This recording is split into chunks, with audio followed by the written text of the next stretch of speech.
Fala pessoal, sejam muito bem-vindos ao curso de revisão de questões do TEC 2021, um curso para você médico cardiologista conquistar de forma definitiva o seu título de especialista em cardiologia.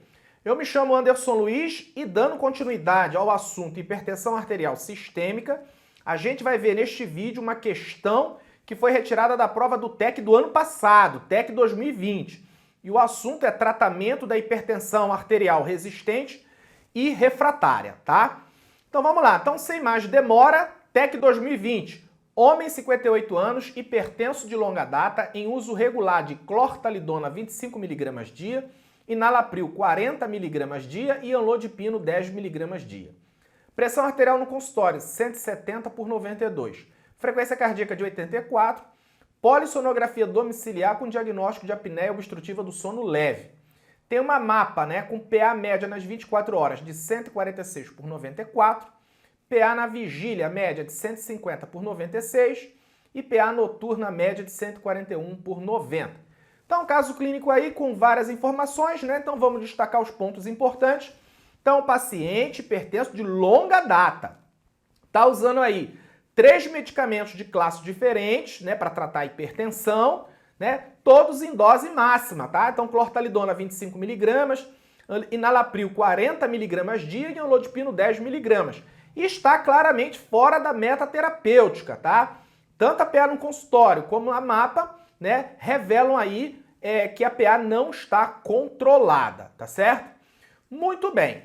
E a gente olhando as alternativas, perceba, que ela se refere ou à hipertensão resistente ou à hipertensão refratária, tá? Então, antes da gente analisar as alternativas, vamos fazer aqui uma revisão bem rápida sobre esse assunto, Hipertensão arterial resistente, hipertensão arterial refratária, tá? Muito bem, então, diretriz brasileira de 2020, capítulo 16, está aí, ó. Hipertensão arterial resistente e refratária. Vamos ver a definição.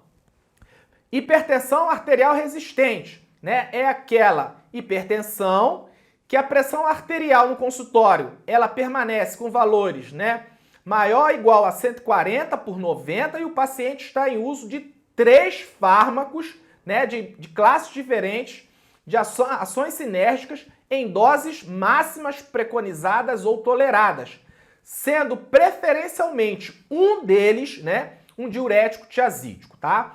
Já a hipertensão refratária é aquela hipertensão em que o paciente tem uma PA no consultório maior ou igual a 140/90, mesmo estando em uso de 5 classes de medicamentos diferentes, sendo que a gente deve ter aí, entre esses 5, a espironolactona e um diurético de longa ação, como por exemplo a clortalidona. A clortalidona tem uma meia-vida mais longa que a hidroclorotiazida e ela também é mais potente, tá?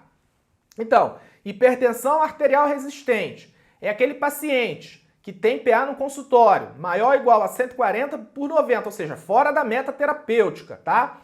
Está em uso de 3 fármacos, sendo que preferencialmente um desses fármacos é um diurético tiazídico, todos em dose máximas preconizadas ou ainda toleradas pelo paciente, tá? Hipertensão refratária é aquela PA no consultório maior ou igual a 140/90 em paciente em uso de 5 fármacos, incluindo a espironolactona e um diurético de longa ação, tá? Muito bem, então aí, a gente tem a classificação da pressão arterial resistente e refratária. Se estiver abaixo de 140/90, ela está controlada. Se estiver acima, maior ou igual a 140/90, é hipertensão não controlada, tá? E como é que a gente faz para iniciar o esquema terapêutico farmacológico para o paciente hipertenso?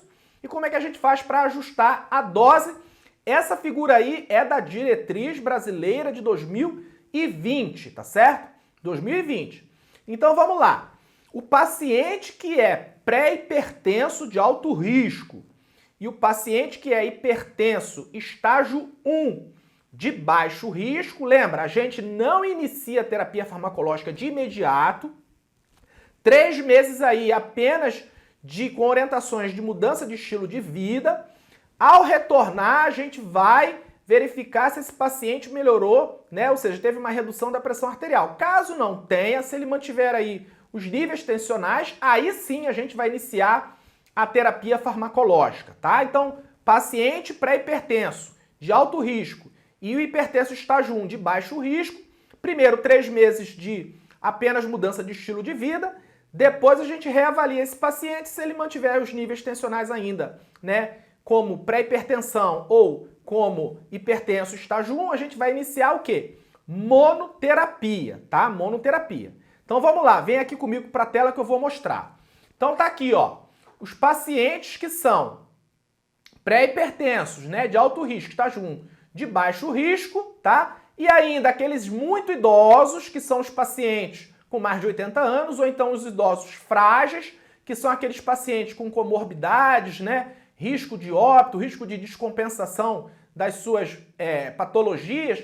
Esses pacientes, a gente, quando vai inicia monoterapia, tá? Monoterapia.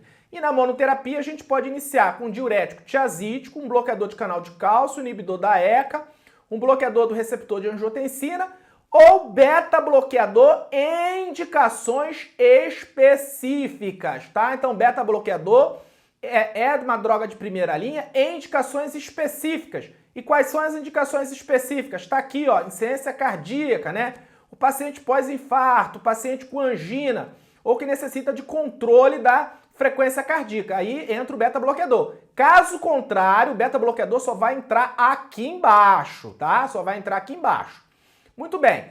E aí, caso a gente não alcance a meta terapêutica para o paciente, a gente vai ver ali a meta para cada caso, tá?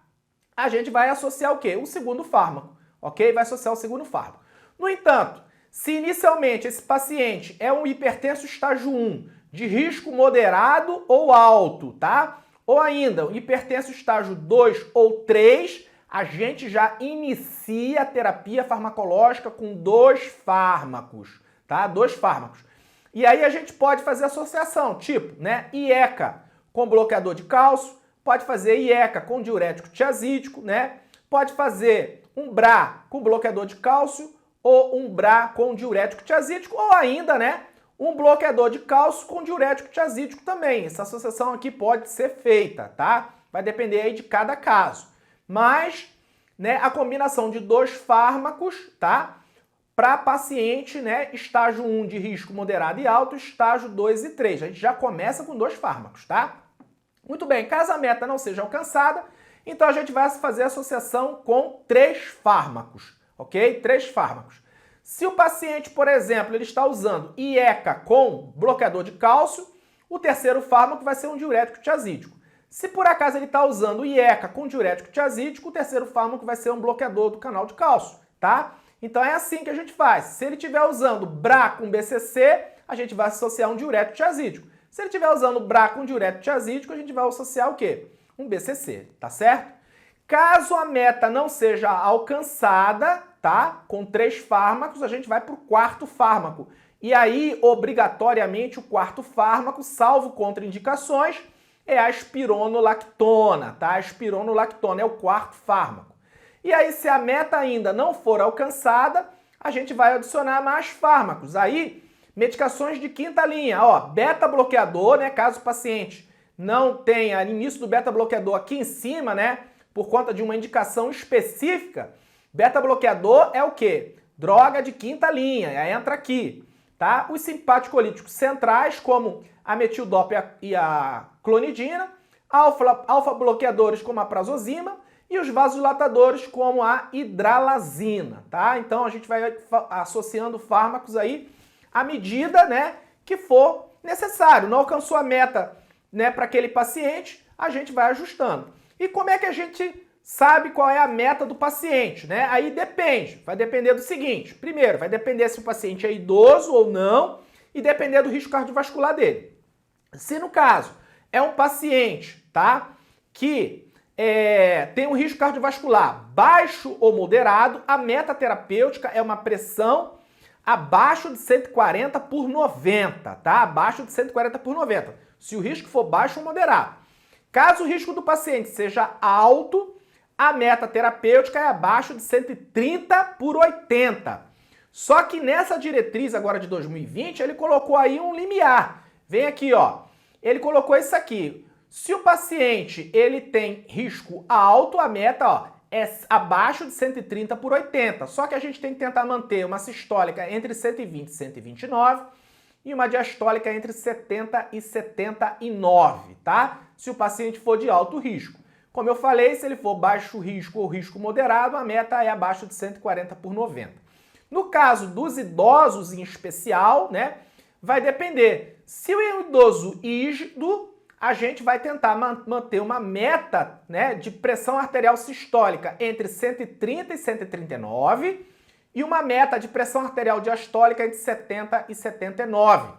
Se for um idoso frágil ou muito idoso, tá, a meta fica entre 140 e 149 da sistólica e a diastólica aqui entre 70 e 79, tá?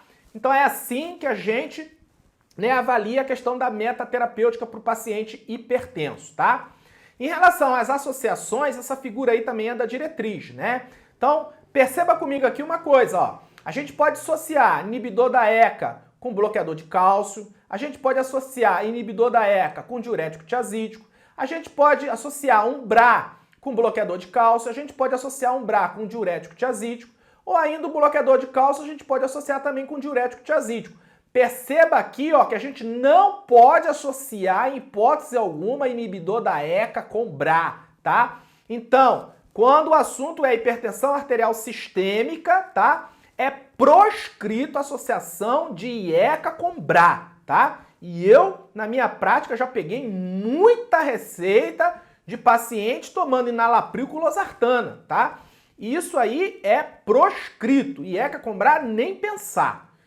Muito bem, então a gente aqui, né, olhando, o paciente ele está nitidamente fora da meta terapêutica, tá? Fora da meta terapêutica, está usando 3 medicações, né, de classes diferentes, sendo que um deles é um diurético tiazídico, tá certo? Então a gente pode classificar esse paciente como hipertensão resistente. Porque para ser hipertensão refratária, ele teria que estar, no mínimo, com 5 medicamentos, sendo que um deles tem que ser a espironolactona e o outro medicamento, um diurético tiazídico de longa ação, tá? No caso do nosso paciente, ele está com 3 medicamentos e está fora da meta. Então ele é o quê? Ele tem uma hipertensão resistente, tá? E quando a gente olha as alternativas da questão, a gente olha as alternativas, perceba que tem aí hipertensão resistente e hipertensão refratária. Então o que a gente vai fazer de cara? De cara, a gente vai fazer cortar todas as alternativas que tem hipertensão refratária. Por quê? Porque o paciente tem hipertensão resistente. Então a gente corta a letra A gente corta a letra D. Ficamos com as alternativas B, C e E. Vamos começar de baixo para cima, tá? Vamos lá. Letra E. Paciente tem hipertensão resistente, iniciar beta-bloqueador pela manhã e clonidina noturna. Veja, ele está com 3 drogas, né? Um inibidor da ECA, um bloqueador de cálcio e tá com diurético tiazídico. A 4ª droga tem que ser espironolactona, tá?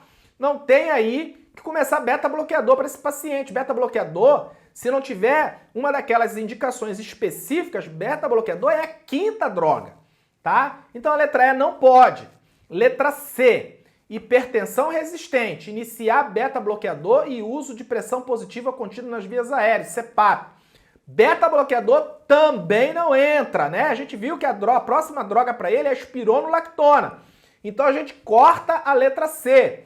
Letra B, hipertensão resistente, iniciar espironolactona em doses baixas. Exatamente isso, a gente começa geralmente aí 25 mg de espironolactona, tá? E o paciente geralmente apresenta aí melhora do controle pressórico, então gabarito, letra B. Muito bem, então nesse vídeo a gente viu aí definição de hipertensão resistente, hipertensão refratária, vimos como inicia a terapêutica farmacológica, como que a gente ajusta e vimos também as metas terapêuticas, tá? Para cada caso. Vai depender do risco cardiovascular do paciente, né? E se o paciente é idoso ou não, tá? Espero que você tenha gostado. Forte abraço e até a próxima!